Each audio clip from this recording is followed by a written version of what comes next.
Jesus new creation ministries ద్వారా ఈ రీతిగా ప్రతిరోజు అనుదిన ఆహారమును మీతో పంచుకోవడానికి దేవుడిచ్చినటువంటి కృపను బట్టి దేవునికి అనలేని కృతజ్ఞతలు.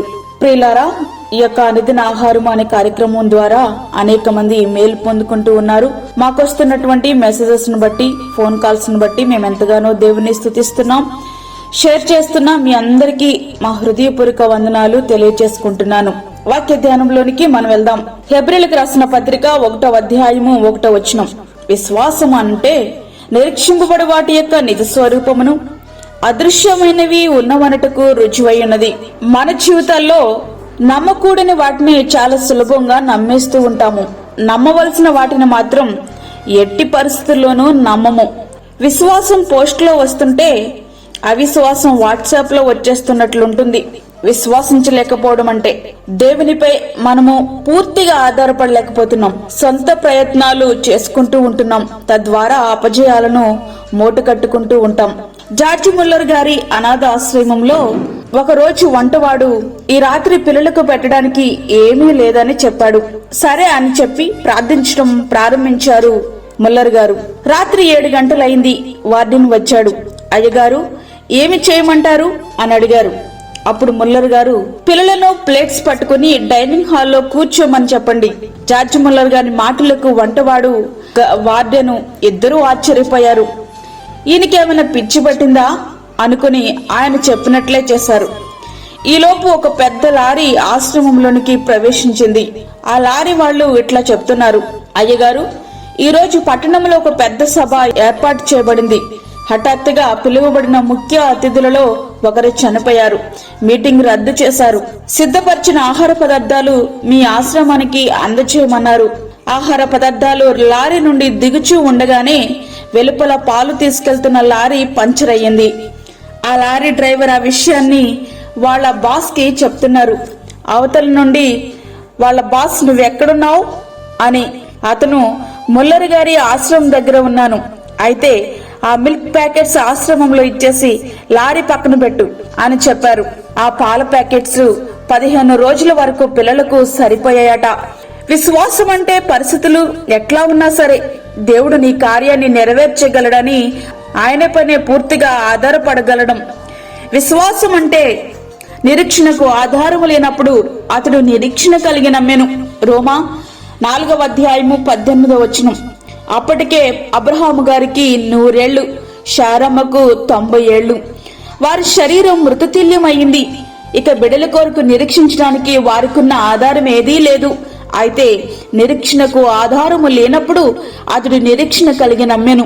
ఆ నిరీక్షణ అతనిని సిగ్గుపరచలేదు. విశ్వాసమును బట్టి నోవహు అదివరకు చూడని సంగతులను గూర్చి దేవుని చేత హెచ్చరింపబడి భయభక్తులు గలవాడై తనింటి వారి రక్షణ కొరకు ఒక ఓడను సిద్ధము చేశాను. అందువలన అతడు లోకం మీద నేరస్థాపన చేసి విశ్వాసమును బట్టి కలుగు నీతికి వారసుడాయను. హెబ్రీ 11వ అధ్యాయము 7వ వచనం. నోవహు గారు అప్పటి వరకు తన జీవితంలో భూమి మీద ఒక్క వర్షపు చినుకు పడడం చూడలేదు. అయితే దేవుడు అంటున్నారు, ఏకరీతిగా 40 రాత్రులు పగళ్ళు ఆకాశం నుండి వర్షం కురుస్తుందని. కానీ నోవహు అది ఎట్లా సాధ్యమని దేవుని ప్రశ్నించలేదు. విశ్వసించారు, అంతే. తన కుటుంబాన్ని రక్షించుకోగలిగారు. విశ్వాసమును బట్టి రాహాబు అనే వేశ్య వేగుల వారిని సమాధానముగా చేర్చుకున్నందున అవధేయులతో పాటు నశింపకపోయెను. హెబ్రీ 11వ అధ్యాయము 31వ వచనం. అంతేకాదు, ఆమె యేసుక్రీస్తు వంశావళిలో చేర్చబడింది. అది విశ్వాసం అంటే. మోషే పెద్దవాడైనప్పుడు విశ్వాసమును బట్టి ఐగుప్తు ధనము కంటే క్రీస్తు విషయమైన నింద గొప్ప భాగ్యమని ఎంచుకొని అల్పకాలము పాపభోగము అనుభవించట కంటే దేవుని ప్రజలతో శ్రమ అనుభవించటం మేలని యోచించి ఫరో కుమార్తె యొక్క కుమారుడనను అనిపించుకొనుటకు ఒప్పుకొనలేదు. ఏలయనగా అతడు ప్రతిఫలముగా కలగబో బహుమానమందు దృష్టించెను. హెబ్రీ 11వ అధ్యాయము 24 నుండి 26 వచనాలు. ప్రతిఫలం కానానులో అడుగు పెట్టలేకపోయినా పరమ కానానులో మాత్రం మోషే గారు అడుగు పెట్టగలిగారు. మేము సేవించుచున్న దేవుడు మండుచున్న వేడిమి గల అగ్ని గుండముల నుండి మమ్మను తప్పించి రక్షించుటకు సమర్థుడు.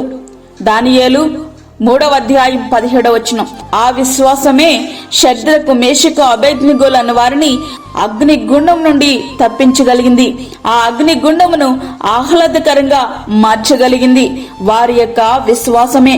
ప్రియ స్నేహితుడా, వాక్యం ఉంటున్నటువంటి ప్రియ దేవుని బిడ్డ, వీళ్ళెవరూ సమస్యను చూచి భయపడిన వారు కాదు. ఆ సమస్యను పరిష్కరించగల దేవునిపైనే విశ్వాసం ఉంచిన వారు. ఇట్లాంటి విశ్వాస వీరులను ఆదర్శము చేసుకుని మనము కూడా విశ్వాసులకు మాదిరిగా జీవిద్దాం. అట్టి తీర్మానంతో మనము ఈ సంవత్సరంలో నూతన ఆశీర్వాదాలు పొందుకుందాం. అట్టి కృపా ధన్యత ప్రభు మనకి అనుగ్రహించునుగాక. ఆమేన్. వాక్యమైన ప్రియ దేవుని బిడ్లారా, ప్రార్థనలో ఏకీభవించండి. పరిశుద్ధుడైన తండ్రి, ప్రేమగల యేసు ప్రభువా, శ్రేష్టమైన మరి యొక్క దినము మా జీవితంలో మీరు అనుగ్రహించారు, నీకు వందనాలు. ఈ దినమంతటి కొరకు మీరు మమ్మల్ని సిద్ధపరచండి. దీని అవసరతలు మీరు తీర్చండి ప్రభువా. ప్రతి విధమైన శోధన, కీడు, ప్రమాదము, తెగుల నుండి మీరు మమ్మల్ని కాపాడండి. చంటి బిడ్డలను, వృద్ధులను, గర్భిణీ స్త్రీలను ప్రభువా మీరు జ్ఞాపకం చేసుకునండి నాయన. వారికి కావలసిన నీ కృపను సమృద్ధిగా మీరు అనుగ్రహించండి. విశ్వాసముతో వారు ముందుకు కొనసాగడానికి కావలసిన కృపను వారికి సమృద్ధిగా మీరు దయచేయండి. అలాగే దూరదేశంలో ఉండి వాక్యమని ప్రార్థనలో ఏకీభవిస్తున్న ప్రతి ఒక్క బిడ్డను మీరు బలపరచండి. తగినంత విశ్వాసం వారికి దయచేయండి ప్రభు. ఈ యొక్క వాక్యం వింటున్న ప్రతి ఒక్క బిడ్డను నీ యొక్క ఆత్మ తాకుదల క్రిందికి తీసుకుని రండి ప్రభు. నీ కార్యములు వారి జీవితంలో జరిగించి నీ సాక్షులుగా నీ బిడ్డలను మీరు నిలువబెట్టమని, మాకు కాదు యెహోవా, మాకు కాదు, సమస్త మహిమా ప్రభావాలను మీకే ఆరోపించుకుంటూ యేసు పరిశుద్ధ నామమున అడిగి వేడుకుంటున్నాము తండ్రి.